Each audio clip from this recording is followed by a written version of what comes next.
Bueno, estamos hoy al día 19 de abril del 2024, son las 7:26 de la tarde, estamos en la casa de Juan Cruz Barbosa, que hoy nos va a comentar un poco sobre su trayecto dentro del rubro apícola y un poco la pregunta es cómo fueron tus comienzos, cómo, además de empezar, cómo llegaste acá a Mar del Plata, o sea, si vos viviste toda tu vida acá en Mar del Plata y de dónde era tu familia y cuál fue la relación después, digamos, que tuviste con el ámbito apícola. Sí, ya puedo empezar a hablar. Sí, obvio. Yo soy oriundo de acá, de Mar del Plata, soy marplatense, 100%.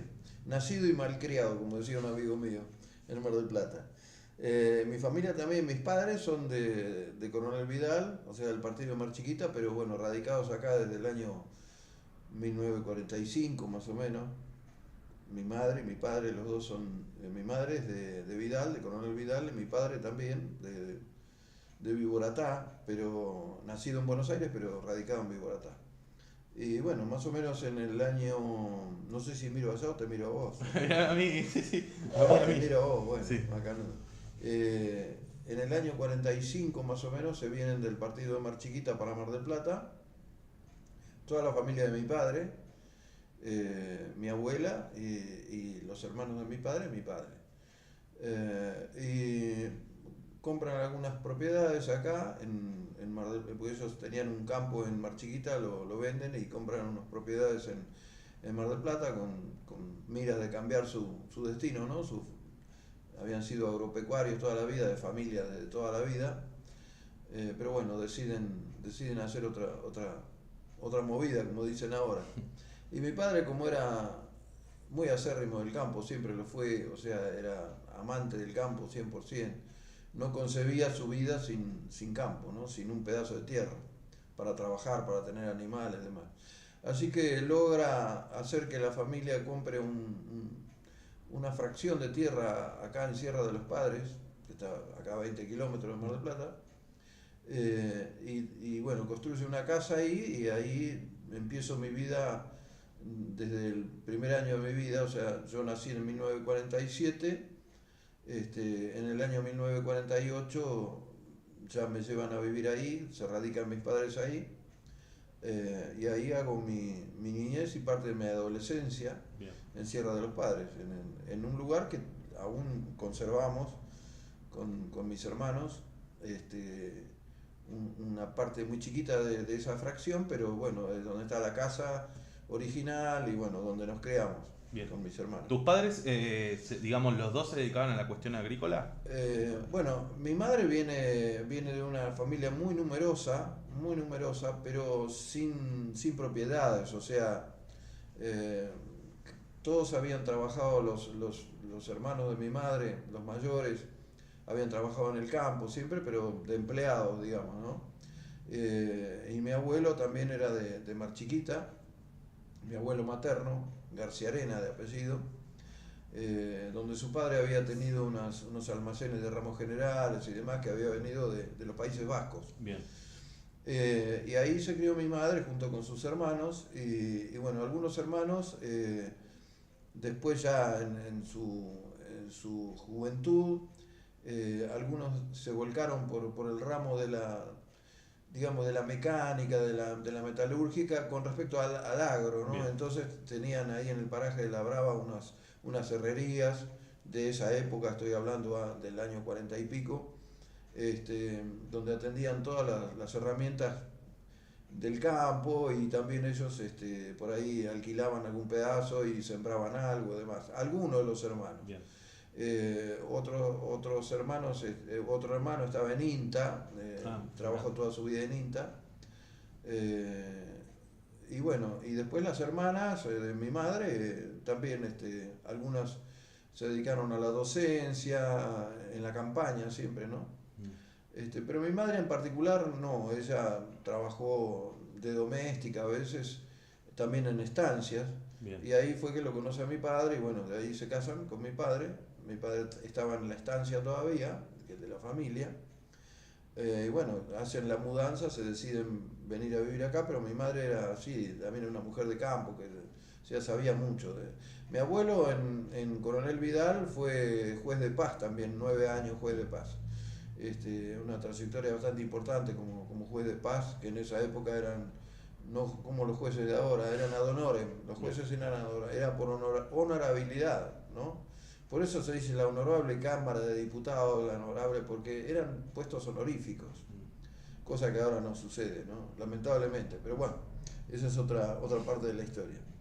Así que bueno, yo me crié hasta la adolescencia ahí y después mi padre logró conseguir un campo en el oeste de la provincia y nos mudamos todos para el oeste, aún siendo yo adolescente con escuela secundaria todavía y demás, así que bueno, después de pasar unos años por esa zona, decidí volverme para Mar del Plata, me casé y bueno, formé mi familia acá en Mar del Plata.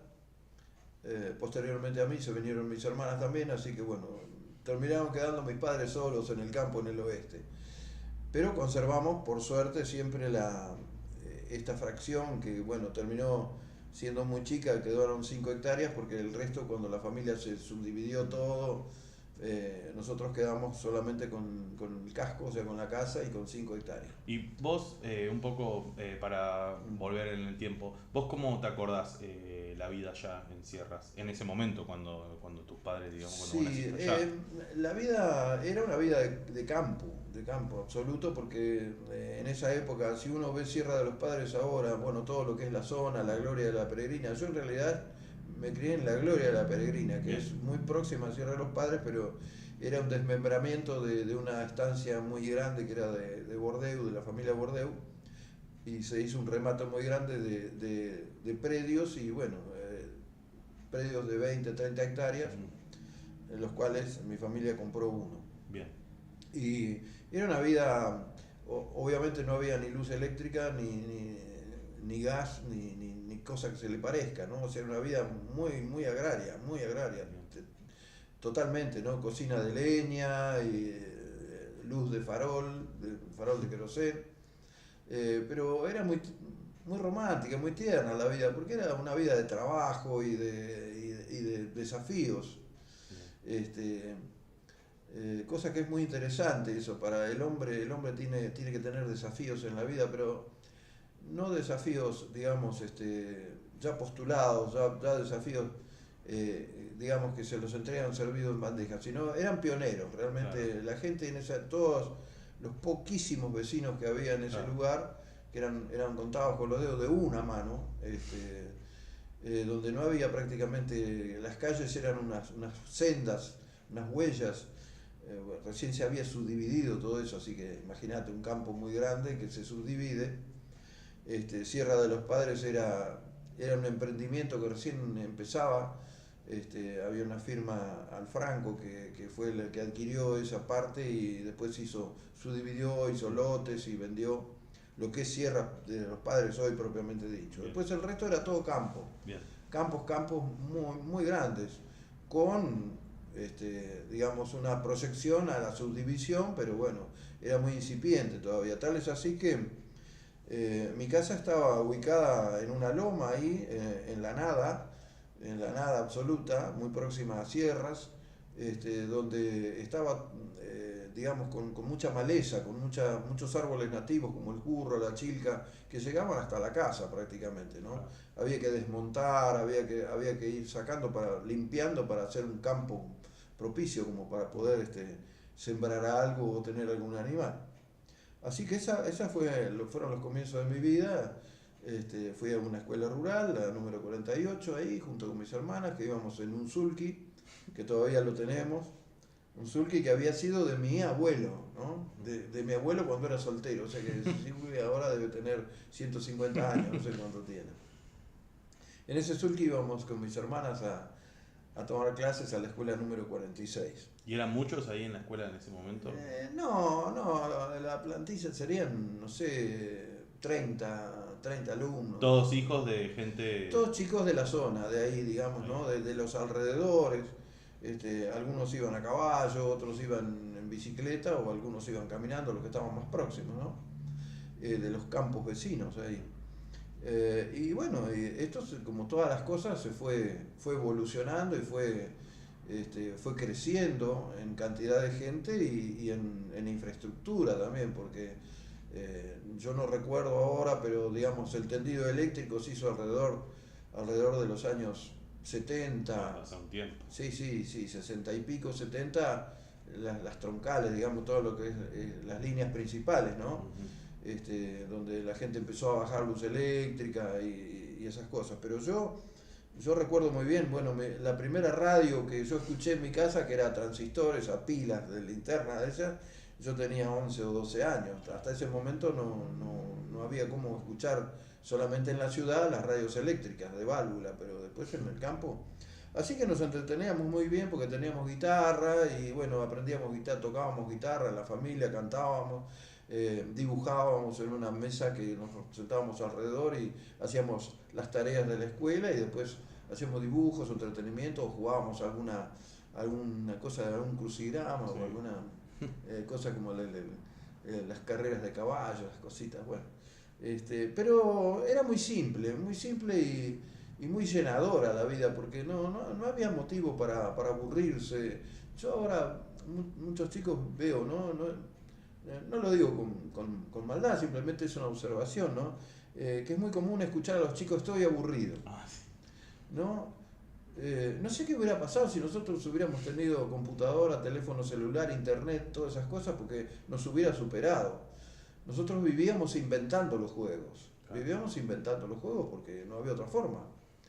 Un poco de la mano de los grandes, que era lo que podíamos pegar con engrudo alguna cosa, armar una casita, con unos papel glacé, hacer una... Bueno, y en eso se iba, Y de día jugábamos afuera, después que hacíamos tareas o íbamos a la escuela.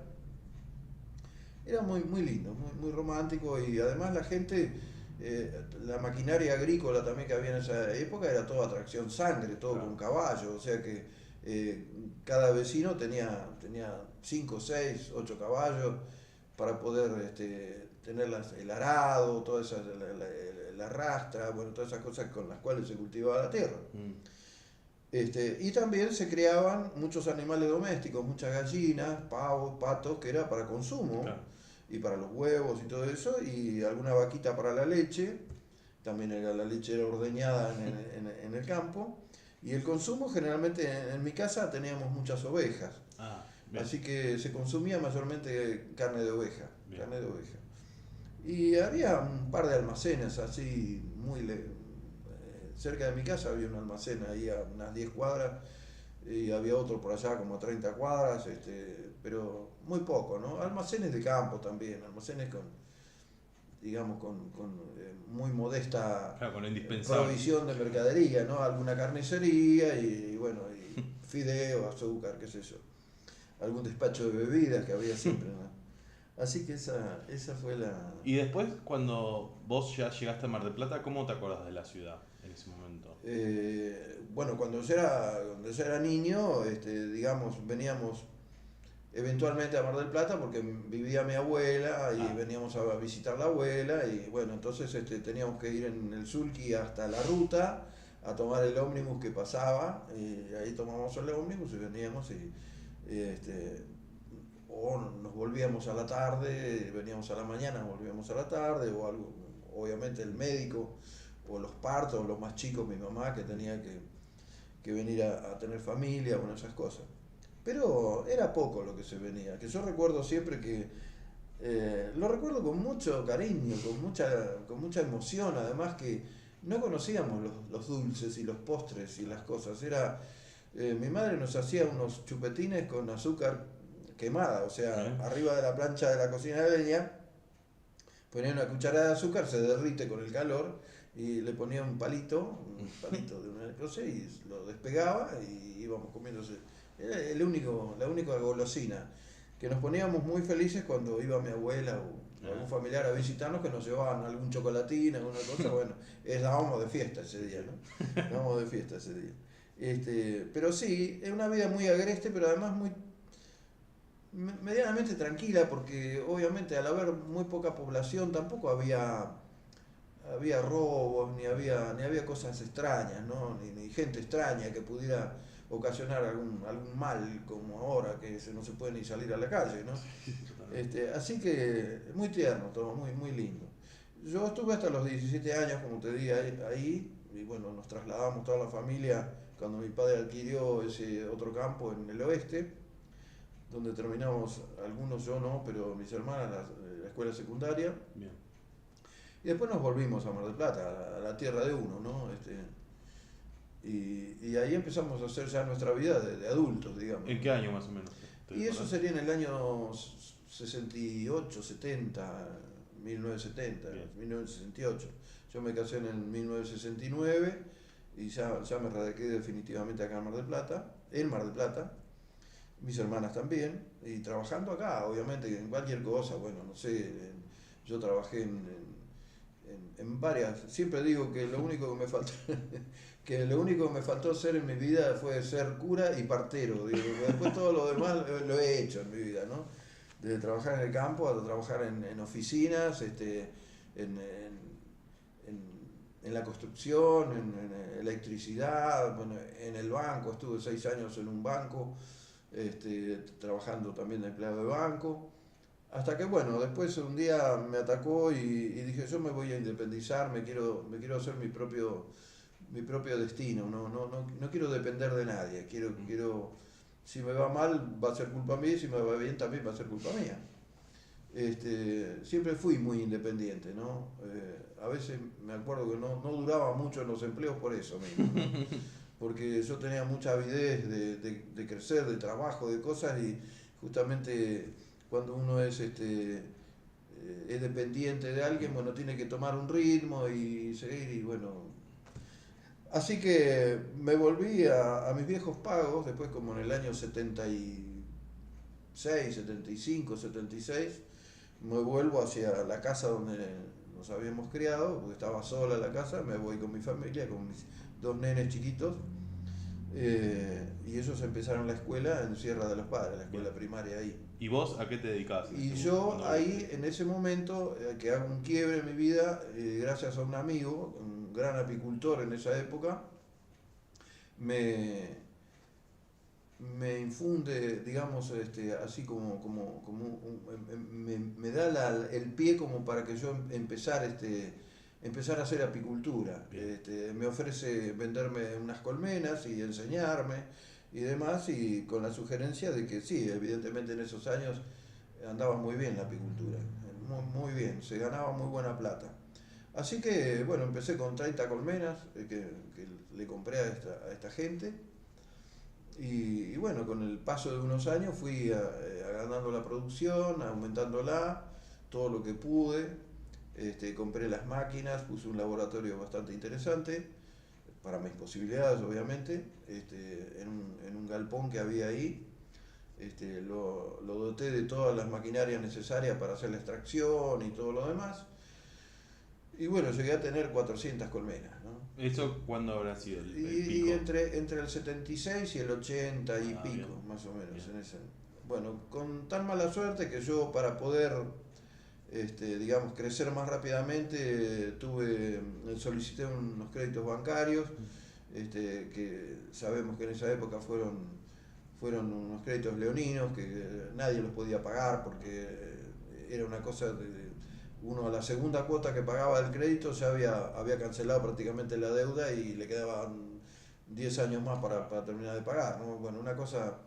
Y coincidió también en ese momento que la miel bajó muchísimo de precio. No había, no sé si había poca demanda o bueno, esas cosas que suceden en la Argentina, que nunca hubo estabilidad para las cosas, ¿no? Acá la gente que hizo fortuna o que pegó, digamos, en algo, fueron como pantallazos, ¿no? Fueron desempeños de 1, 2 años, 3, y bueno, y al cuarto se pudre, ¿no? Entonces hay que agarrar la olada, como decía mi padre, ¿no? En ese momento, que uno puede asegurarse y después mantenerse y después cae y después vuelve a subir, bueno. Entonces pasó eso, ¿no? A mí me pasó que por un lado los créditos y por otro lado la miel valía muy poco. Recuerdo que con un tambor de miel de 320 kilos, 340, lleno, yo compraba 3 envases, 3 tambores vacíos. Es una desproporción terrible, no se puede avanzar así, ¿no? Si yo necesitaba 20 tambores, Sí. tenía que vender un montón de miel para conseguir los 20 tambores para depositar la miel de cada año. Tuve la suerte de que el primer año y el segundo año me fue muy bien, porque fueron años muy prolíferos para la miel, con muy buenas floraciones y yo tenía buena raza de abejas y bueno, y coseché muchos kilos.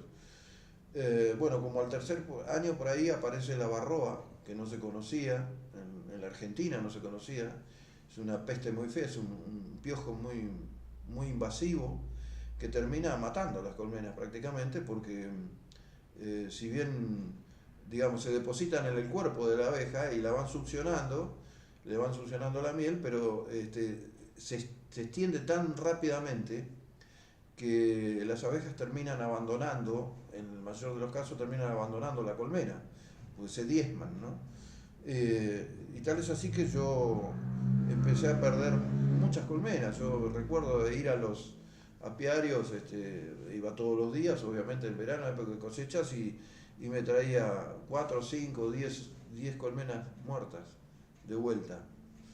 Entonces en muy poco tiempo yo me quedé, no sé, perdí el 50% más o el 60% de las colmenas, sin saber cómo resolverlo, porque recién en ese momento se empezó a investigar y empezaron a salir un par de productos como para controlar o contrarrestar el efecto de la varroa, pero ya para esto a muchos apicultores nos había eliminado un porcentaje muy grande del grupo de colmenas que teníamos. Recuerdo que había un apicultor próximo, vecino mío, no muy próximo, pero bueno, que la varroa le mató 700 colmenas. ¿Cómo se llamaba? Escoriza, los hermanos Escoriza. Tenían muchas colmenas, pero bueno, también los dejó muy mal parados, ¿no? Y a ellos como a todos. Entonces, yo que a veces soy de decisiones rápidas, a veces no bien tomadas, entre el bajo precio que tenía y todo este desastre, opté como a los 4 o 5 años, por dejar las colmenas. Dejar las colmenas porque, bueno, era un trabajo muy intenso, porque estaba yo solo realmente para eso y es un trabajo muy duro. En la época de mielada es un trabajo que no da descanso, porque uno un día cosecha y al otro día tiene que hacer toda la extracción en el laboratorio y al tercer día tiene que volver otra vez a otro apiario, porque siempre los apiarios no son de más de 50 colmenas, por varias razones, ¿no? Entonces uno tiene que viajar todos los días a un apiario distinto, lleva un montón de tiempo, un montón de plata y un esfuerzo bastante importante, ¿no? Bastante importante, y después, bueno, armar todo el material de reposición, todas esas cosas que se van deteriorando, que siempre hay que ir reponiendo, y armando cuadros que se destruyen. Bueno, así que estaba bastante cansado y bastante desilusionado con el tema de la colmena, porque no había forma de agarrar viaje con eso. Entonces decidí deshacerme de las colmenas, vendí las herramientas, vendí todo. Que algunos colegas míos se quedaron con ellas, ¿no? Se quedaron uno con las máquinas, algunos otros con colmenas, en fin, las fui distribuyendo como se pudo. Así que, y bueno, recuerdo también que no sé si te lo había contado, pero otro de los desempeños míos fue la casa comercial de Liebre, ¿no? Ah, mira. Sí, yo hice 10 años, porque me venía bien, porque en el invierno, que no hay trabajo con la colmena, la Casa de la Liebre es desde el mes de mayo hasta fin de julio. Son 3 meses. Bien. Son 3 meses. Muy intensivo también, muy intensivo, porque la casa comercial ya no es deportiva. Es una casa donde uno necesita cazar la mayor cantidad de bicharracos no solamente para ganar más, sino porque la demanda también la liebre se comercializa toda en Europa. La carne. Para la carne, sí, sobre todo Bélgica y Holanda y Alemania, ¿no? Francia también. Es más, hay varios frigoríficos allá, y acá en esa época había muchos frigoríficos importantes, importantes. Hay uno todavía en Batán que sigue, que después se inclinó por el tema de la chinchilla, y después por los zorros, y bueno, pero creo que sigue haciendo liebre todavía. La liebre tenía una demanda muy, muy importante en Europa, y se elaboraba de varias formas, o sea, digamos, se visceraba y se fraccionaba la liebre en cuartos, en distintas partes, los cuartos traseros, los cuartos delanteros, demás, y todo eso se envasaba al vacío, se iba a cámara y de ahí se embarcaba, iba a Europa. En Europa hay mucho consumo de carne salvaje, Bien. mucho consumo. Ellos tienen una cultura importante de carne salvaje. Y después había otra parte de esta industria en que se mandaba la liebre entera, eviscerada pero entera, con pelo, con todo. Se envasaba al vacío también, entera, con pelo todo, y así iba a Europa y allá digamos, el distribuidor la distribuye en los lugares de venta y se cuelga tal cual está, la gente la compra, después él se encarga de sacarle el cuero. Bien. Bueno, es un plus, ¿no? Se cobraba más eso, se cobraba. Yo no me acuerdo ahora los valores ni nada, pero sé que los que cazábamos ganaban mucha plata, muy buena plata. Yo puedo decir que, claro, ahora hablar de esto ahora parece, ¿no?, hasta ridículo, porque la gente dice, ¿cómo va a matar a un animal? Claro, la cuestión ecológica. Bueno, claro, pero bueno, también nos comemos las vacas y nadie dice de la vaca, ¿no? Y nos comemos las ovejas y la cabra y nadie dice del cabrito, qué rico el cabrito. Y es un animal también. Bueno, pero yo recuerdo que en las épocas buenas de caza, a mí me quedaba libre por noche, me quedaba un sueldo. Un montón, esa plata. Claro, era muy importante, porque además se pagaban dólares y además iba aumentando de precio a medida que la temporada avanzaba. Ya en el último mes se pagaba una exorbitancia, ¿no? Y yo era un buen cazador, dentro de todo era un cazador bastante importante para la zona. Obviamente que la zona de caza para mí eran varios partidos, no era Bien. solamente Pueyrredón, era el partido menos, porque es el partido que no tiene que ser partidos que haya mucho campo, mucha extensión de campo. Así que tenía el partido Mar Chiquita, el partido de Ayacucho, el partido de Otamendi y todo para allá, para el lado de Necochea, bueno, no sé, para el lado de Tandil, Balcarce, una zona muy extensa, así que había que andar mucho y bueno, uno ya arma todo un equipo como para poder tener no sé, digamos, por decir un promedio diario o nocturno, porque era de noche, de unas 150 liebres, 180 liebres, más o menos. Una persona sola, estamos hablando. Sí, Bien. dos personas. Bien. O sea, el cazador y el ayudante. Bien.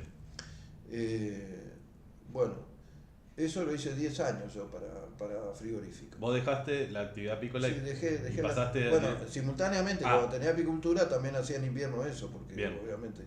Después ya seguí solamente con eso y obviamente otras cosas, ¿no? Tema construcción, electricidad, bueno, me manejaba ahí en la zona con muchos proyectos que había de gente que yo conocía que construía y bueno, yo aportaba lo mío, ¿no? Lo que yo sabía hacer.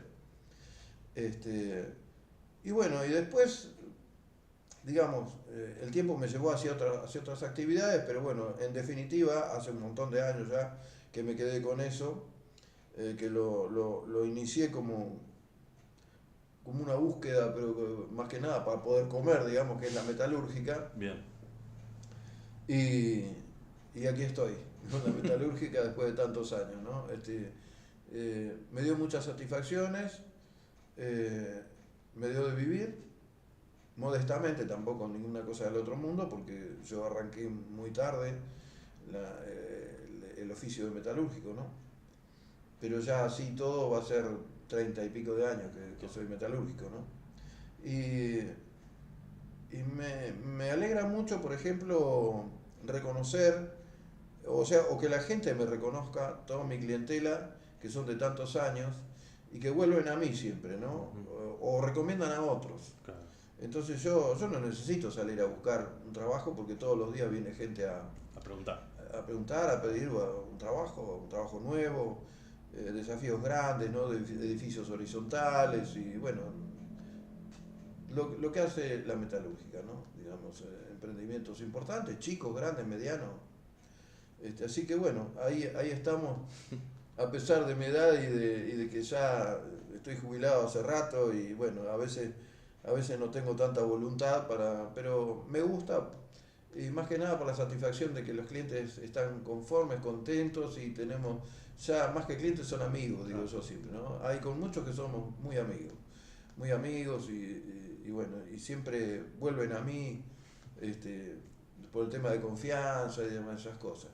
No sé si soy pedante en hablar de esto, pero yo creo que a todos los oficios nos pasa lo mismo. Yo tengo un cuñado mío que es un constructor muy importante acá en Mar del Plata, y también le pasa lo mismo. O sea, se hace un ambiente donde ya nos conocemos todos. Claro, Es más, cuando uno va a una obra ya se encuentra con los mismos gremios de otros gremios, pero se encuentra con la misma gente, como que se hace un grupo, una familia casi, ¿no?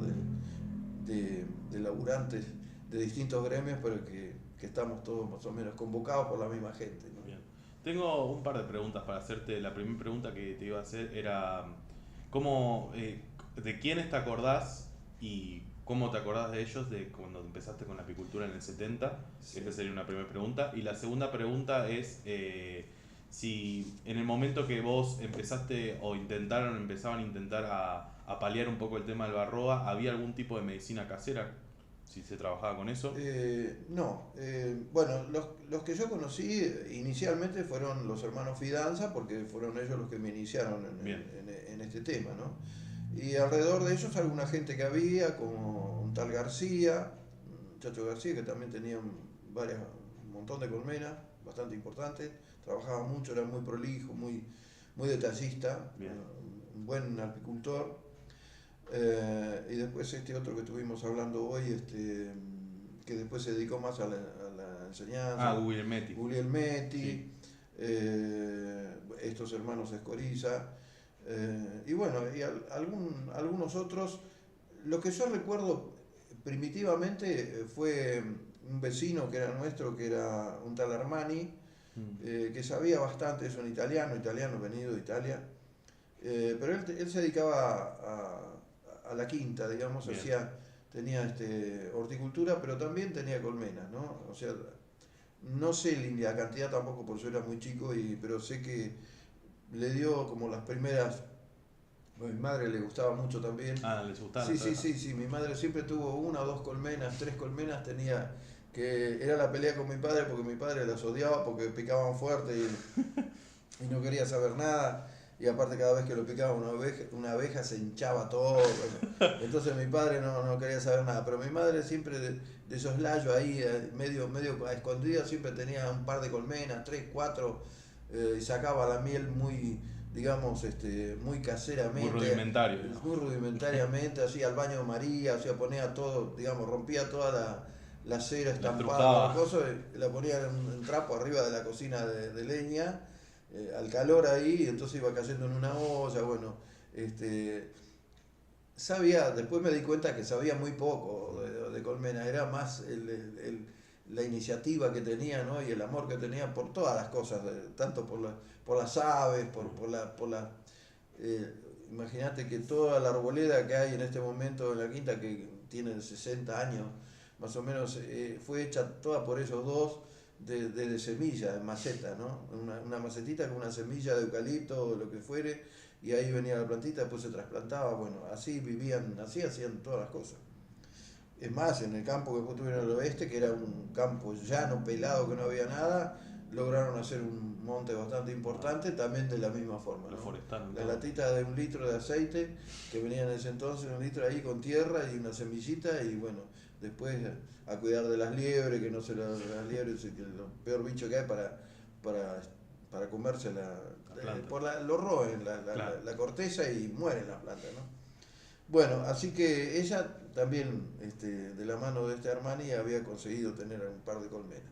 Pero ya hasta ese entonces, cuando era chico, no me gustaba la miel, pero nada más, no, Claro. para nada. Eh, Cuando yo me inicio con estos muchachos de finanzas, que ellos me empiezan a hacer toda la, digamos, me empiezan a dar las primeras lecciones sobre el coso, ¿no? Me compro un libro de apicultura que vos me dijiste. Iniciación apícola de Katzenelson. Exactamente. Entonces empiezo a leerlo, me empiezo a enterar de qué era lo que yo estaba haciendo, pues yo lo hacía por consejo, pero bueno, mucho no.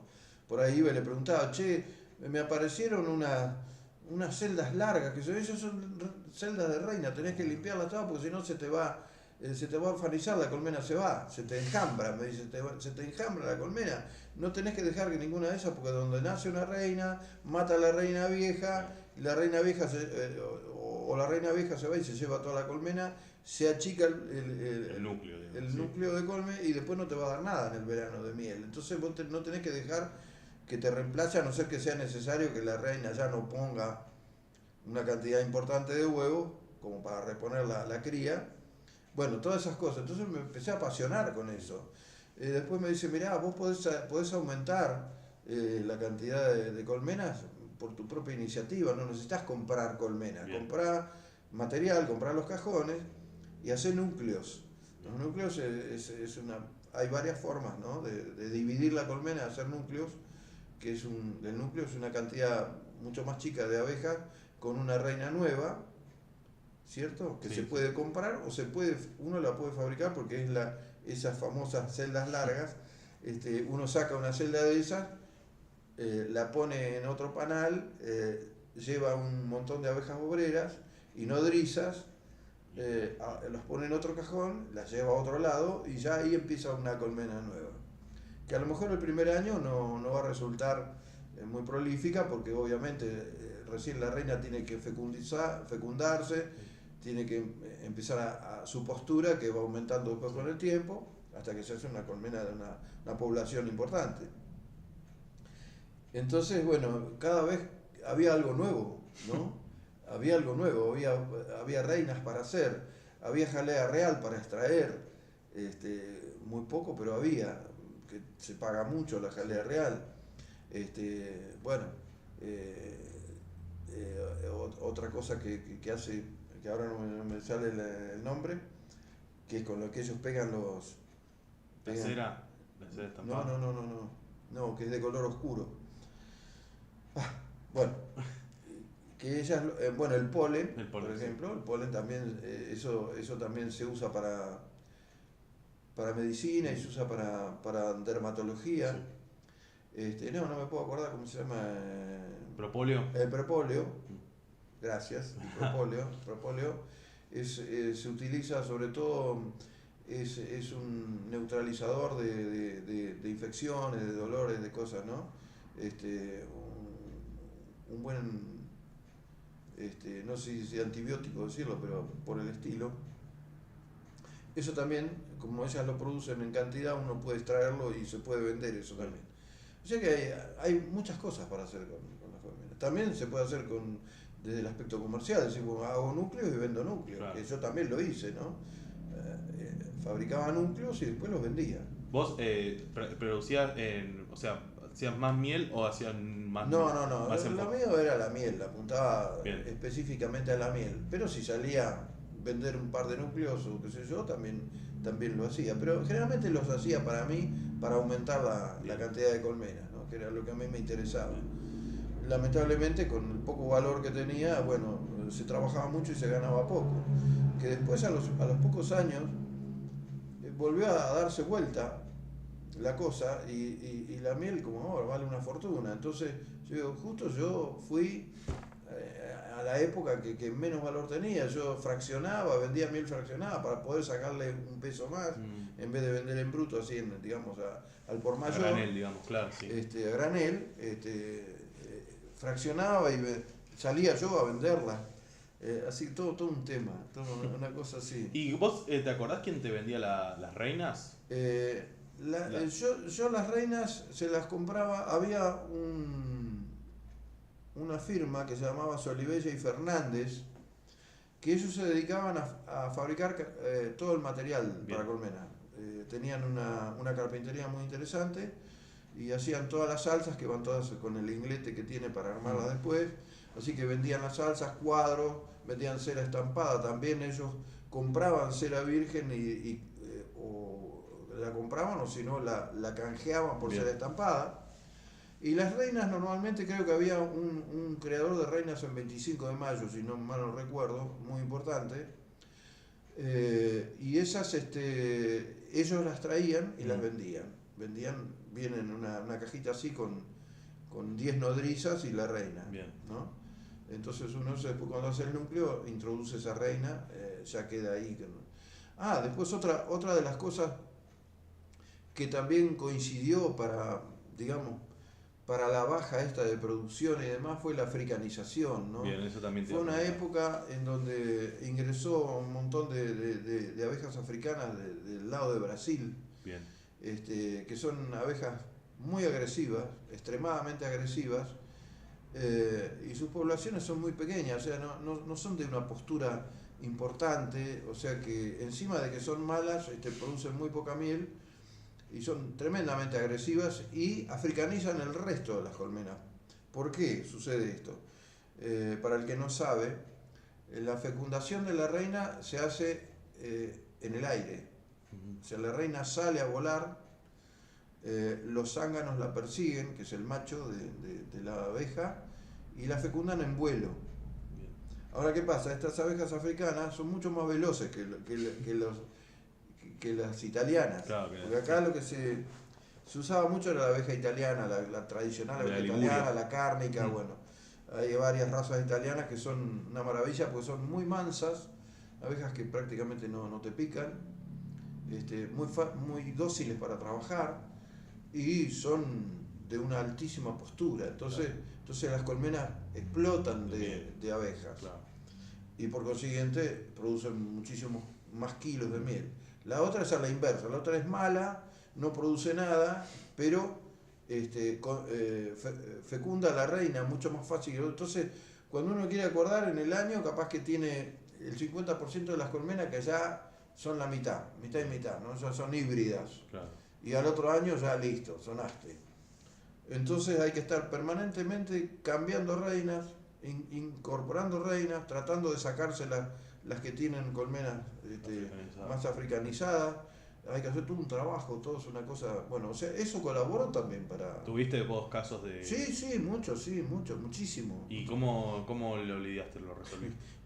Había, en ocasiones, me recuerdo, ahí en Sierra de la Brava, yo tenía un apiario ahí, tenía una cantidad importante en un campo de unos amigos, y bueno, recuerdo que estaba el casco y el monte del casco, y después había que atravesar todo un potrero muy grande, un campo muy grande, y las colmenas estaban allá en el fondo.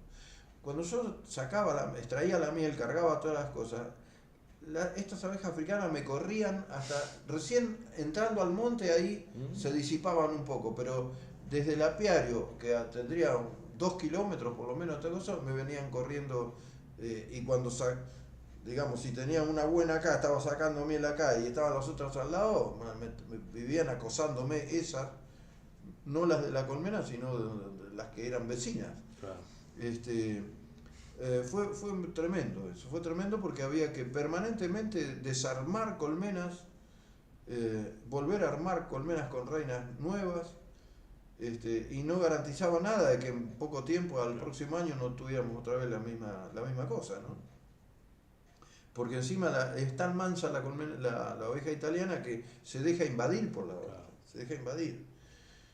Así que todas esas cosas colaboraron para desanimarme de la apicultura. Y cuando vos trabajabas esto del laboratorio que me contás vos, ¿qué tenías en el laboratorio? ¿Y lo trabajabas vos solo? O sea, vos extraías la miel todo solo. Sí. ¿Y qué tenías ahí en el laboratorio? Bueno, primero empecé con un extractor muy chico, obviamente por la parte económica, pero después en la medida que pude compré un extractor de 44 cuadros,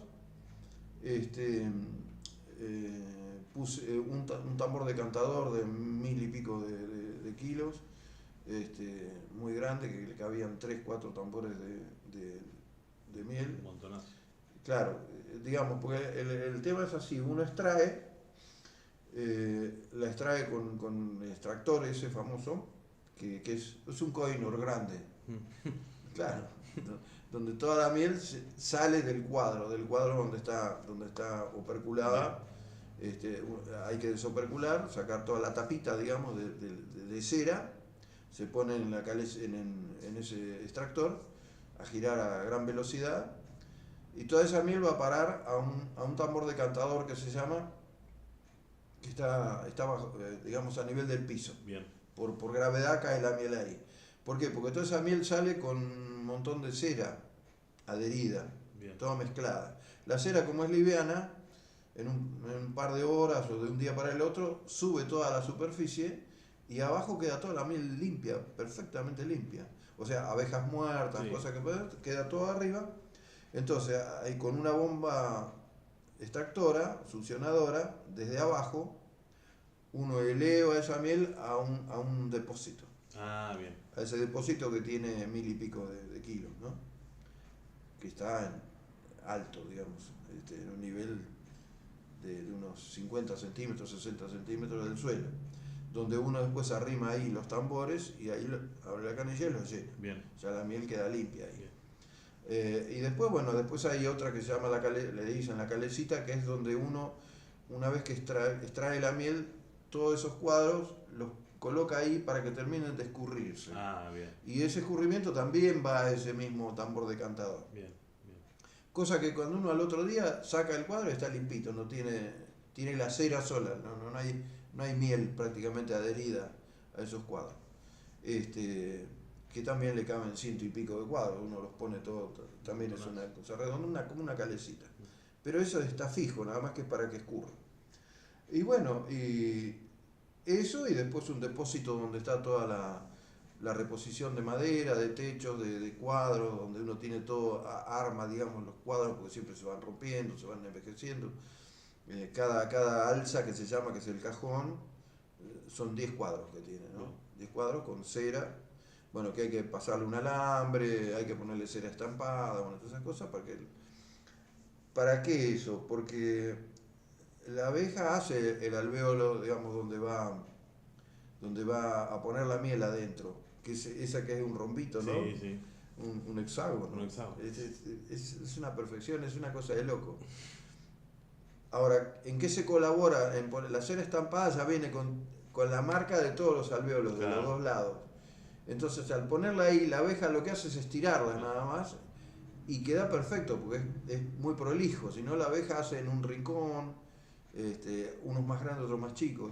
Entonces ahí la obliga a uno a hacerlos todos iguales. Y es mucho más rápido para ella, porque si no, ella tiene que fabricar el alvéolo con cera, claro, y después llenarlo. En cambio acá ya prácticamente no tiene más que llenar y tapar.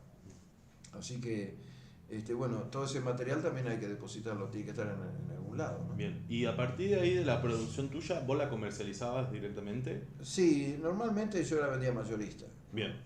Generalmente son firmas de Buenos Aires las que compran Bien. acá, ¿no? Acá hay intermediarios, pero claro, en realidad los compradores son de Buenos Aires.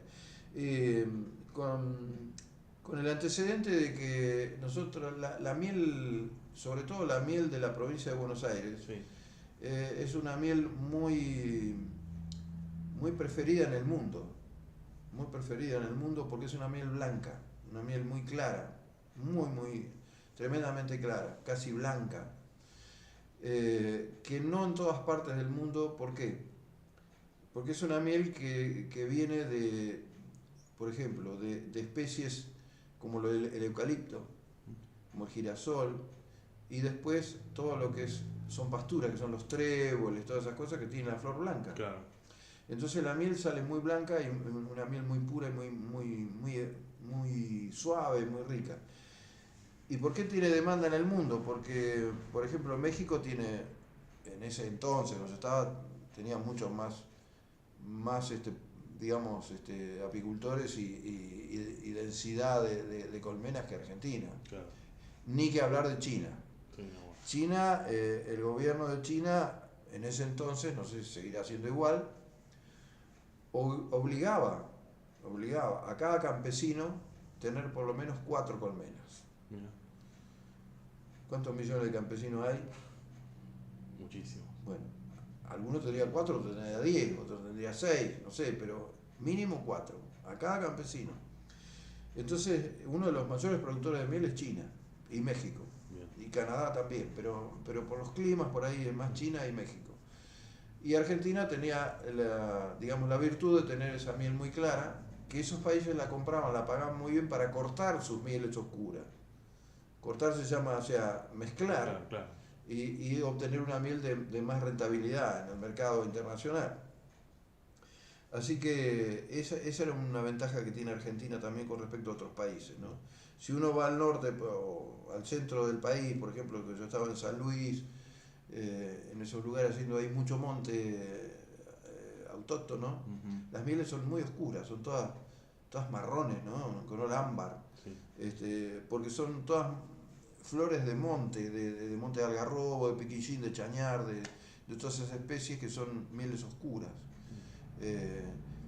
Posiblemente haya buenas mieles, y que las hay, en los lugares donde son frutihortícolas, como es el Valle de Río Negro y como es Tucumán. Bien, claro. De hecho, que muchos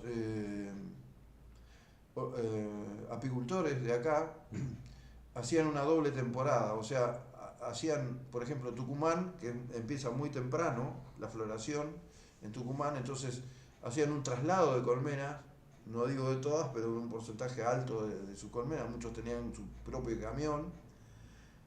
Entonces, ¿qué van a hacer allá? A polinizar, pues le piden que lleven colmenas, o sea, los frutihorticultores le piden que lleven colmenas para polinizar la fruta en la época de la floración. Entonces, claro, la colmena con el clima que tiene Tucumán y con una flor muy temprana, directamente ya vos te venís con una cosecha de Tucumán, claro. Te venís con una cosecha de miel, porque son 30 días, 20 y pico de días. Después tenés que sacarla porque si no te las queman, porque viene la fumigación, bueno, lo demás, pero en el momento de la floración vos tenés que estar ahí con la colmena.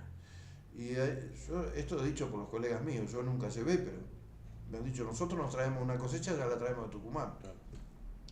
Y vienen acá en noviembre con esa abeja que recién empieza.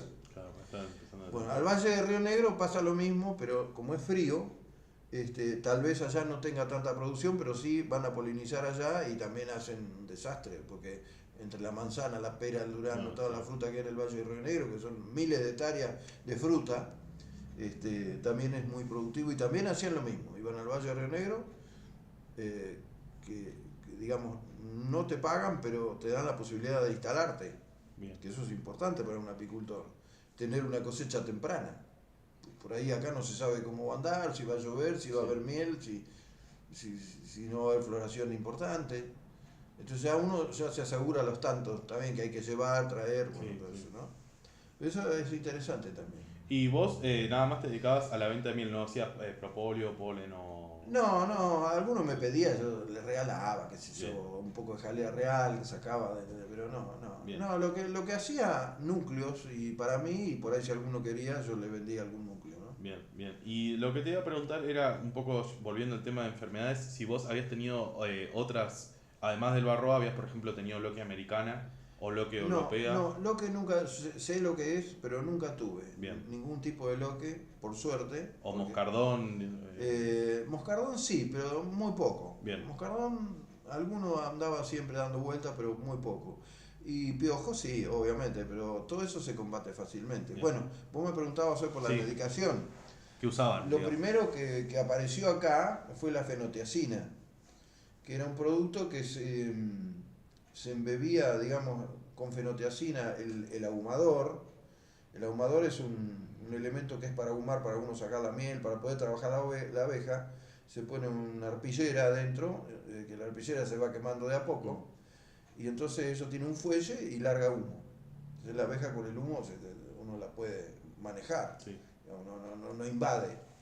Y en ese ahumador se ponía fenotiacina, un porcentaje de fenotiacina, que es una especie de veneno, una cosa así, que a la abeja no le causa prácticamente nada, pero todo lo que es micro, el piojo, todo eso, o la varroa, eso lo liquida. Bien. Lo liquida. Después apareció, pero yo ya no lo alcancé a usar porque ya dejé yo unas tablitas famosas que había, que tenían una tablita de madera, de los dos lados tenía un cartoncito pegado con un producto que no recuerdo qué era, que eso se colgaba dentro de la colmena y se dejaba ahí. Entonces era como un ahuyentador, digamos, de barroa, ¿no? Y de otras, y del piojo, Bien, sobre todo del piojo y de la barroa. bien, bien. O el piojo también joroba bastante, o sea, no la va a matar ni va a hacer nada, pero cuando Sí, tiene mucho piojo se diezma mucho la colmena. bien. Y eso te iba a preguntar un poco en relación también el tema de la medicina o la utilización de medicamentos. Vos cuando empezaste, ¿conocías si había gente, digamos, científicos o productores que se reunían o que tenían la intención de hacer algo por la actividad? Sí, sí, bueno, de hecho estaba, yo no participé casi nunca, Bien, alguna vez, pero este hombre Guglielmetti estaba en ese tema bien, justamente, ¿no? O sea, hacía reuniones, alguna vez acudí a alguna, pero poco, porque yo me manejaba más con los colegas que estaban más avanzados que bien, yo y intercambiábamos algún dato y ya con eso le dábamos para adelante, bien, no hacía tanta falta, por ahí sí, pero yo siempre tuve un poco de, no digo aversión, pero me mantuve un poco distante de lo técnico, de lo muy técnico, porque a ver, una cosa es la pura técnica a través de un laboratorio con un par de ensayos y otra cosa es una explotación intensiva. bien, La explotación intensiva a veces no permite determinadas cosas, determinados manejos, porque son o caros o muy engorrosos. ujú, Entonces uno tiene que ir, yo recuerdo, por ejemplo, esto que te voy a mencionar, en Tandil había unos apicultores muy grandes, o habrá, no sé, ya, mm, que eran Carrasco de apellido. Según decían, tenían alrededor de 20.000 colmenas, un ¿no? montonazo. Sí, sí, un espanto. Y eso me lo comentaban colegas míos de acá, que era totalmente distinto lo de Carrasco. Carrasco iba a la miel. Entonces, eh, extraía y colmena que andaba, la dividía, mataba, venía otra nueva, pero no hacía un trabajo de laboratorio con la colmena, porque a Bien, ellos lo que interesaba era la producción, bien, la producción masiva. Tal es así que no sé si inventaron ellos bueno, aplicaron ellos un sistema de la extracción por, por alza directamente. Se metían en una máquina extractora del alza completa, con los cuadros puestos, todo, no había que sacar nada ahí.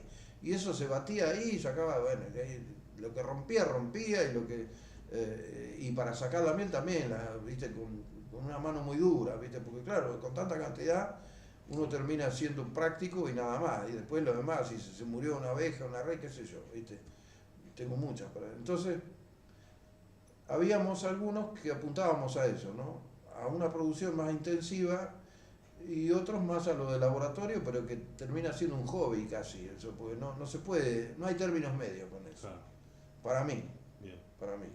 Y la posibilidad, bueno, un poco también relacionado con eso, te iba a preguntar si se te dio en algún momento la posibilidad de entrar en alguna asociación o en alguna cooperativa, o si No, era tampoco. muy incipiente eso todavía Bien, en esa época, era muy incipiente. Es más, creo que si apareció algo por ahí, eh, las personas que andaban en eso no gozaban de buena reputación bien, tampoco. No sé por qué, pero bueno. bien, Este, hay también una cuestión de que cuando uno entra en un terreno, digamos, masivo de cosas, mm, empieza como a minimizar a veces a algunas pobres personas que entran por otro lado, ¿no? Como claro, diciendo, vamos a investigar, ¿viste? Yo ya sé qué tengo que hacer, así, ¿viste? Entonces, capaz que no está bien, obviamente. mm. Uno tiene que compartir todas esas cosas, porque a esa persona también le puede servir la Claro, experiencia de uno. eso te iba a preguntar. Obviamente que es así. Pero por ahí, eh, yo escuché más de una vez decir a entendidos y a neófitos, decir, no, los apicultores dice, es una raza aparte. Y sí, sí, el apicultor es una raza aparte, como otras Otra especialidades, profesión, claro. otras profesiones, otras especialidades, sí. Pero el apicultor es una raza aparte. ¿Y por qué crees que es eso? ¿Por la misma idiosincrasia de los Por la apicultores? idiosincrasia del apicultor, por el tipo de explotación, eh, a ver, hay determinadas oficios o desempeños que requieren de algo detallado o más prolijo o con cierto nivel científico bueno, o técnico también, ¿no? Y otras cosas que son más así, a la marchanta, como decimos nosotros, ¿no? Entonces el apicultor entra por ese terreno, ¿no? A darle palo con eso y bueno, yo quiero sacar miel y vender miel. Después vemos. Bien. Obviamente que sí, atendiendo alguna enfermedad, alguna cosa, todo eso sí. Pero creo que más estriba en eso la idiosincrasia, como de muchas otras cosas, ¿no? Sí, no, obviamente. Como de muchas otras cosas. A mí me pasa en el taller, por ejemplo, ¿no? Viene alguien a explicarme algo, yo con 30, 40 años de taller, le digo que sí, me sonrío y bueno, no, porque a mí me parece, porque si vos soldás así, mira, yo tengo años de soldadura, metros de fierro que han pasado por acá, kilómetros de hierro, ¿viste? Que pasan por el taller y de chapa y de cosas, así que yo con mirar un trabajo así de lejos ya sé si está bien hecho, está mal hecho, ¿viste? Entonces, capaz que uno también se pone un poco soberbio por eso, ¿no? Soberbio. Y en los apicultores pasaba que cuando ingresaban a una categoría mayor, o sea, ya con mucha cantidad de colmena, lo miraban medio como por arriba al apicultor chico, ¿no? Porque, obvio, pero pasa en todos los oficios, pasa en todos los oficios.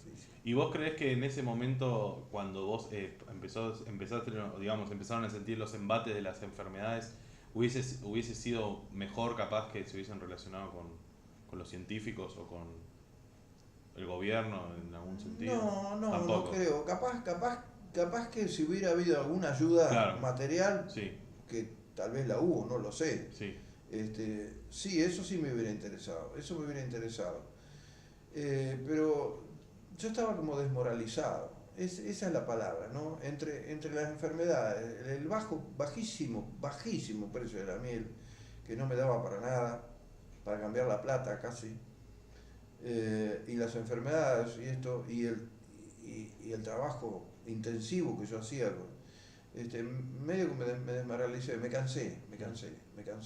Además estaba solo porque también no daba para más cantidad de gente, porque si yo tenía que repartir, menos todavía. bien. Tuve ayudantes, sí, obviamente, alguna vez, pero poco. Bien. Y sí, tal vez puede haber sido un error importante de mi parte, obviamente que sí. Y te lo explico por qué.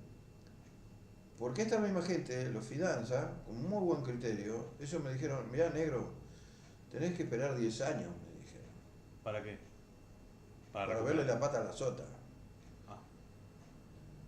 Y no estaban equivocados.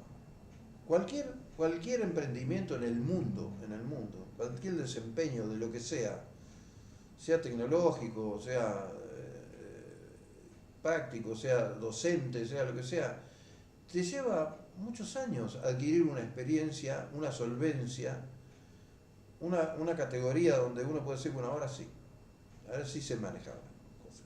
A mí me pasa con el taller. Yo los primeros años, sí que tuve esa conciencia justamente para el taller, porque si no seguramente no lo tendría. Me pasó lo mismo. Vivía golpeando puertas, y nadie me conocía. Tirando tarjetas, visitando gente, visitando arquitectos, cosas. Sí, bueno, si tengo algo te aviso. Siempre así, ¿no? Entonces terminaba haciendo una rejita, una macetita, una cosita y me desesperaba porque que económicamente no me redituaba, no me permitía comprar herramientas que por ahí me necesitaba para poder hacer un trabajo mejor, pero me aguanté. Y esos años, que fueron 10 o un poco más, me empezaron a traer, ¿qué me empezó a traer? Toda la clientela. Claro. Que ahora la clientela no es, yo no hago promoción por internet, nada. No tengo computadora, no tengo nada. Todo es boca a boca. Oral. Me dijo fulano que usted le hizo un trabajo, yo vi lo que le hizo, no, yo quiero que usted, no, yo lo espero, un mes lo espero si tengo que esperarlo. Bueno, eso me viene ahora, o sea, me agrada, me pone feliz, porque veo que todo ese desempeño, ese esfuerzo que hice durante tantos años, ahora está dando los frutos, bueno, hace varios años, ¿no? Dando los frutos. Yo no preciso ir a golpear una puerta para tener trabajo. Claro. hemos tenido épocas de poco trabajo, obviamente que sí, pero yo espero porque sé que llega, sé que viene, que si no lo tengo yo es porque anda todo medio flojo. Claro. Bueno, lo mismo yo se lo digo a mi socio, yo tengo un socio ahora, que fue empleado primero, que arrancó conmigo a los 17 años, ¿no? Y yo siempre le inculqué eso. Y, y bueno, y él se desmoralizó varias veces y bueno, es muy trabajador, muy un tipazo que a mí me pasa por arriba, es mucho más profesional que yo, pero aprendió acá todo, todo lo aprendió en mi taller, todo, absolutamente todo. Y yo siempre le decía eso, mirá, esperá, porque la vuelta viene, vos sabés cómo es, y él ve que la gente viene por mí. Claro. Este, entonces, a partir de un momento dado de nuestra relación, le dije, vos ahora no sos más empleado. Vos, si querés que trabajemos juntos, vos sos socio. Vos vas a tener este porcentaje. Ahora, yo cobro, vos cobrás. Yo no cobro, vos no cobrás. Claro. Si te parece bien así, vamos para adelante. Pero yo no te quiero de empleado nada, no quiero que estés bajo mi cosa. Porque vos sabes bien igual que yo. Y si vos tenés algún trabajo por tu lado, y dale, en buena hora. Y si lo querés traer para acá, lo traes para acá, hablamos vemos, repartimos los tantos, vemos cómo es. Bueno, es el día de hoy que él está lleno de trabajo por cuenta de él también. Claro. Ahora todos lo conocen y directamente muchas veces lo llaman a él, no me llaman a mí. Lo llaman, como saben que yo no tengo muchas ganas de trabajar, Claro. de hecho que ya prácticamente no trabajo, entonces por ahí para algún asunto importante me llaman, pero si no, lo llaman a él. Bien. Venite porque acá me pasó, qué sé yo, y él va, porque es joven, tiene 30 y pico de años, no le cuesta nada. Bueno, pero ahora él recién entendió que todos los años que pasó conmigo y que lo empezaron a conocer, recién ahora lo empiezan a llamar y a tener trabajo por cuenta de él. Claro. ¿Qué es lo que yo quiero? Porque yo un día no voy a estar más, pero yo quiero que él siga. Bien. Eso, así debiera ser siempre. Bien. Y un poco ya para ir cerrando la entrevista, que te quería preguntar dos cosas. La primera sería si te arrepentís pese a todo lo que pasó con la apicultura. O sea, vos primero volverías, capaz 20 años o 30 años atrás, a Bueno, hacer la actividad. de hecho que yo volví. Ah, bien. Sí. Pasaron un par de años y me quedó picando siempre. Bien. Porque yo dije, yo tengo que poder, no es que no puedo bajar la guardia. Bien. Ahora, ¿qué pasó?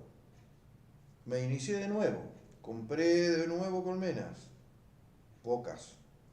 Empecé a hacer el mismo trabajo, pero ya no tenía maquinaria, no tenía nada, había vendido todo. Entonces me prestaron un extractor de 12 cuadros, de 10 cuadros, ya no tenía más el tambor decantador, ya no tenía nada y tenía que hacer una inversión muy grande porque todo vale mucho. Entonces empecé medio casi hobby, de nuevo, con la experiencia, pero a darle pata. Y estuve 2 años más así y dije, ya.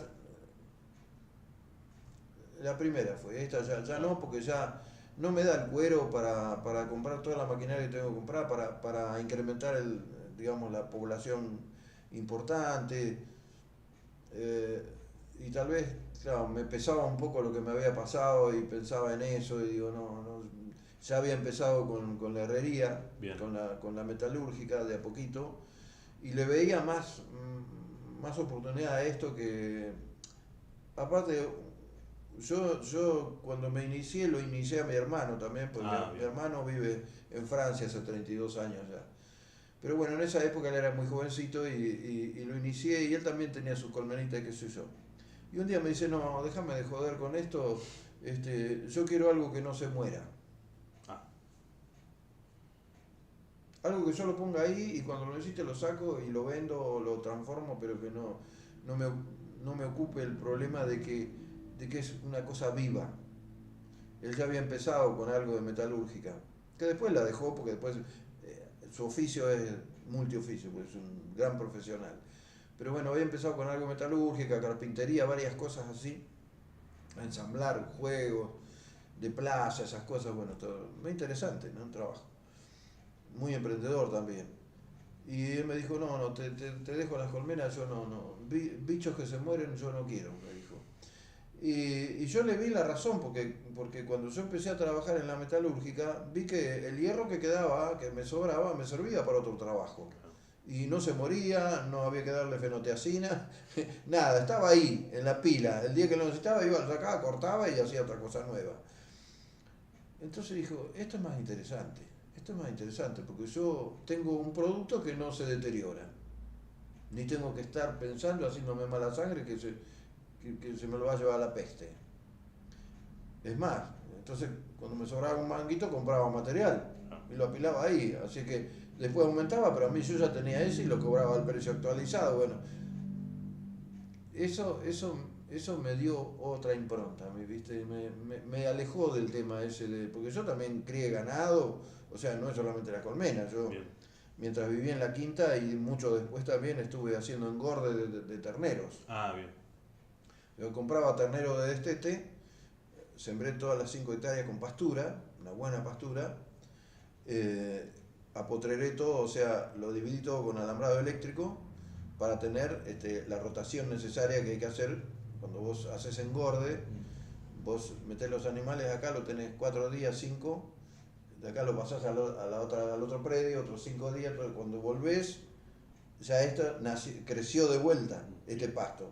Volvés a, Vos imaginate que yo compraba terneros, yo llegué a engordar en 5 hectáreas hasta 14 terneros, de llevarlos de 150 kilos casi a 400 kilos. Un montón. En 5 hectáreas. Un montón. 14 novillos en 5 hectáreas. Un montón. Con manejo. Eso se llama manejo, ¿no? Manejo de las parcelas para que el pasto no desaparezca y el animal siempre esté comiendo. Bien. Bueno, eso me produjo bien, porque yo compraba un ternero chico y después lo engordaba y lo vendía a novillo, ¿no? Pero bueno, ya después me metí de lleno más con los fierros, porque también eso tenía su problema, ¿viste? Con el tema de los pastos se deterioran, después hay que resembrar. Ahora hay muchos problemas con el tema de la hacienda, hay que tener todo controlado Sí, y sí. todo ¿cómo se dice? Certificado. ¿Eh? Las Todo certificaciones. certificado, pero además sí, Por todo, la salubridad. ¿eh? Por la salubridad, digamos. Por la seguridad y por todo, y por la parte impositiva también. Claro, sí. O sea, vos tenés que comprar en blanco, vender en blanco, y ahí es una fortuna lo que se va. O sea, la ganancia te queda allí, y como una vuelta que me pasó, que un rayo me mató tres novillos, un rayo. Increíble. 3, desapareció la ganancia de ese año, ya grandes, no terneros chicos. Claro. Bueno, ahí tenés otro bicho vivo. Otro bicho vivo. Entonces, no, ya está. Y yo conozco mucho de campo porque he estado encargado, he manejado campos, he manejado hacienda, chacra, o sea, sé todo lo del campo, pero ahora se manejan de una forma muy intensiva y explotaciones muy intensivas con mucha plata. Claro. Hay pools de siembra, pools de cría de ganado, pero ya a otro nivel, y con mucha cantidad, una población importante. Con 4 o 5 vacas no hace nada. Bien. Bien. Lo mismo le sucede a los tambos y a todas esas cosas, ¿no? Y la última pregunta que te quería hacer hoy es, pese a la experiencia que tuviste vos, Sí. ¿qué es lo que más rescatas del tiempo que estuviste con las abejas? ¿Qué es lo que más te dejó una impronta a vos? A mí me parece, hay una parte de romanticismo que es muy importante, ¿no? Yo le llamo romanticismo porque es una explotación que da para encariñarse y para hacer algo que a uno espiritualmente lo llene, que es la apicultura. ¿Por qué? Porque uno ve que un animalito tan chiquitito, ¿no? Produce tanto, o sea, le da de ganar dinero a uno, ¿no? Con esa humildad de ir a una flor a buscar el néctar y después transformarlo en miel, y que es una de las sustancias más preciosas que tiene el mundo, el universo. La miel es una cosa que no se deteriora, no tiene fecha de vencimiento, no se infecta, o sea, es algo absolutamente puro y sano y natural. Ya desde ese punto, bueno, trabajar con eso, ¿no? con una sustancia dulce, una sustancia importante para diversas cosas. Y después el tipo de trabajo, es lindo, el tipo de trabajo es muy atractivo también, ¿no? Porque hay varios frentes, si empezamos por el lado del armado de materiales, está el lado de la carpintería, de toda esa cosa, ¿no? Y después la parte de la extracción, del envasado, bueno, del acopio, tienen varias facetas y una cosa muy interesante que está relacionada íntimamente con el campo, íntimamente relacionada con el campo, porque obviamente eso sucede dentro del campo y del campo medianamente grande, no dentro de un predio chico, porque los predios chicos están muy infestados con la fumigación, entonces siempre tienen que ser campos grandes, donde pasturas de cosas. Y a mí me producía, como a mí me gusta el campo y me crié en el campo, me producía una alegría extra el estar trabajando en el medio del campo, Claro. ¿no? En un trabajo que me gustaba, pero además viendo el paisaje al lado de un arroyo, oliendo el olor de los pastos, viajar, ir a distintos lugares a extraer miel. Eso me quedó y sé que esa parte es importante y sé que a todos los apicultores les pasa lo mismo. Vos decís que es como una terapia. Obviamente, es una gran terapia, no una terapia, una gran terapia. Porque además del trabajo en sí, de la explotación, de la parte práctica, digamos, y técnica de la cosa, está la parte espiritual, que a mí me parece que es fundamental en el hombre el desempeño en algo que intervenga el espíritu también. No solamente la tecnología ni lo material, sino lo espiritual. Y te lo digo porque, de acuerdo a mi apreciación, Sí, obvio. estos son, ojo, que esto no se centre en que esto es así. O sea, como dijo un conocido mío, esto no es así porque yo lo digo, sino yo lo digo porque es así. Claro, claro, sí, sí, sí. ¿Se entiende? Sí, totalmente. A mí me pasa con el hierro. También que yo tengo familiares míos que han sido herreros, de los herreros de antes. Nosotros somos pegadores de fierro, soldadores de metal, nosotros no somos herreros. El herrero era el de fragua, el que convertía un hierro liso Sí, en no, un en una reja, por no, pero ejemplo. una reja, en un rulo extraordinario que uno lo ve en Europa. Cuando va a Europa, es decir, la puta madre, estos tipos, qué arte, es arte puro. Además de ser una reja, una puerta, un portal, es arte. Es más arte bueno. Yo tuve posibilidades y muchos me han dicho, y mismos clientes me dicen, ¿usted no hace aluminio? No, porque no lo siento al aluminio. Es una cosa fría, es cortar, tornillar.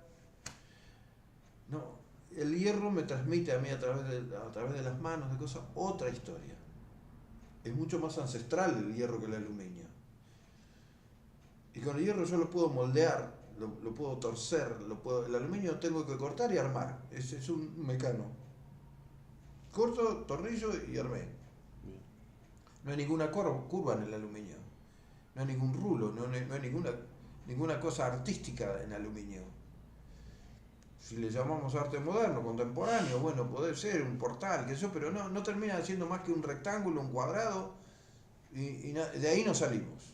La perfilería también, no hay perfilería redonda, hay muy poca en aluminio, algún tubo, alguna cosa para un pasamano, pero nada más, hasta ahí. Y con el hierro se hacen millones de cosas que tienen mucho más que ver con el arte que con la técnica, digamos, con la Sí, práctica, con la con lo práctica, material. claro, sí. Es arte puro casi, ¿no? Eh, yo tengo de una reja vieja que saqué, tengo ese marco que está ahí y el soporte de los vinos que tengo ahí, que lo recorté y lo armé, bueno, para hacer algo como es esa máquina, ese pie de máquina de coser. Es una maravilla eso. Bien. Bueno, eso es lo que dan, es la virtud que tienen ciertas cosas, ciertos trabajos que no lo tienen otros. La madera es otro también, ¿no? Entonces, eso es lo que saco de positivo yo.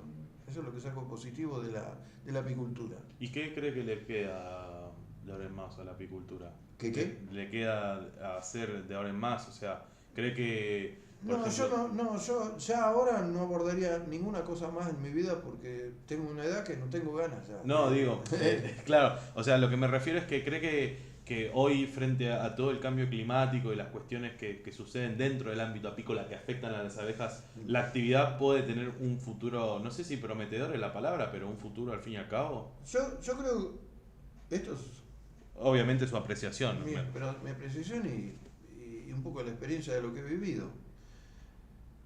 El mundo va a ser mundo hasta que se termine, si es que se termina algún día, ¿no? Por ende, todo lo que está en el mundo va a continuar, de una forma u otra, modificada, transfigurada o lo que sea. En algún rincón del mundo todo va a ser como fue siempre, porque es imposible modificarlo. A pesar de que se han modificado mucho, muchas cosas, el hombre no ha modificado, ha deshecho cosas. El hombre es un gran depredador, es el mayor depredador de todo lo que existe en la Tierra, ¿no? El mayor depredador. Con la justificación de que él crea, genera, innova, inventa, y en realidad no sé a dónde nos lleva todo eso. En realidad no sé a dónde nos lleva. Nos lleva a un destino incierto. Destino incierto de un superconsumismo, un tremendo consumismo, pero altamente nocivo. Altamente. ¿Por qué te crees vos que en este momento están tan de moda las quintas, las explotaciones orgánicas y todo lo que tenga que ver con la naturaleza? Y es porque el hombre necesita, mirá, en un libro que tiene Kandinsky, ese gran pintor ruso, que se llama De lo universal en el hombre, no me voy a acordar el nombre. Él dice que el hombre tiene una necesidad siempre de expandirse, ¿no? De crecer, de mandarse a la estratosfera, sin un sentido preciso, es por una avidez. Bueno, y que llega hasta un punto, hasta una altura, donde necesariamente él necesita descender y tocar de vuelta a su origen, porque en el aire se encuentra, digamos, a merced de cualquier cosa menos de una seguridad para sí. O sea, se encuentra en algo incierto, en algo que no sabe para qué está ahí. Bien. Entonces, el hombre necesita volver a las fuentes, volver a su raíz. Y de ahí vuelve y pivotea y hace lo mismo, vuelve otra vez y vuelve otra vez a caer. Ese es un fenómeno que ha existido siempre en la humanidad. Si uno lee un poco, vos que lees historia, que estás mucho en eso, te das cuenta que la humanidad ha estado siempre en eso. Siempre ha tratado de querer descubrir algo que después, en última instancia, le sirvió y no le sirvió. No sé, por ahí algunas cosas de la medicina, de la tecnología, hasta ahí, porque estamos tan invadidos por la tecnología que hemos perdido, nos hemos perdido y hemos perdido una cosa que es tremendamente sublime e impostergable en la humanidad, que es la sociedad, lo sociológico. Nos hemos convertido en máquinas. O sea, todo aquello que tenga que ver con las relaciones humanas ha desaparecido bastante. Porque las relaciones humanas ahora son relaciones a través de máquinas, a través de elementos técnicos que nos dan pautas, no de vida, nos dan pautas de aproximación, distancia o de temporalidad, pero nada más que eso. No nos provee de ninguna otra cosa. Falta tanto hay tantos kilómetros para esto. Tengo 4 días para... Bueno, todos son números. Pero la parte espiritual está ya relegada a un costado, ¿no? Y justamente estoy leyendo por tercera vez, que te comentaba, a Ortega y Gasset, el español ese tan magnífico, y habla algo de esto, ¿no? Habla algo de esto, cuando en su obra, que para mí es una de las obras cumbres, La rebelión de las masas, habla de la masa justamente y habla de la masificación del mundo, en pro de no se sabe qué. Por ahí él dice de una comodidad, pero tampoco el hombre masificado no sabe para qué es la comodidad, porque pierde todo lo otro, Claro. pierde el contacto con los congéneres y con el mundo y con la naturaleza y con un montón de cosas. y, ¿Y cuál es la resultante de todo eso? Crear más para embarcarse más en cosas y gastar más y darle que va para allá, y llega un momento que sí, bueno, llegó el fin de mi vida y ¿qué? Yo hice muchas cosas en mi vida, muchísimas. Como te dije, me faltó ser cura y partero. Después de lo demás creo que he hecho todo. Pero siempre a través de mi vida llevé una intención filosófica a mi desempeño. Y una mirada filosófica a través de lo que estaba haciendo, y de lo que quería hacer, y de lo que quería, si me quería expandir o qué, pero siempre interviniendo la otra parte. Siempre que intervenga la otra parte. Porque si no somos robots que tampoco servimos para robots. El robot, como no tiene sentimientos ni tiene nada, si se rompe, se rompe. Ahora, un humano si se rompe le cuesta mucho. Y se rompe, digo, internamente, ¿no? Sí, sí, sí. Tiene serios problemas, graves problemas, hasta la muerte misma. Pienso eso. Tampoco soy un ecologista ni nada de eso. No, vivo, pero pienso en todas esas cosas que hay que tenerlas en cuenta. Bueno, le agradezco por Pero su tiempo. vos por mí seguís preguntando, y por- yo, si me dejás hablar no me matas. y por la predisposición. No, por favor. Pero bueno.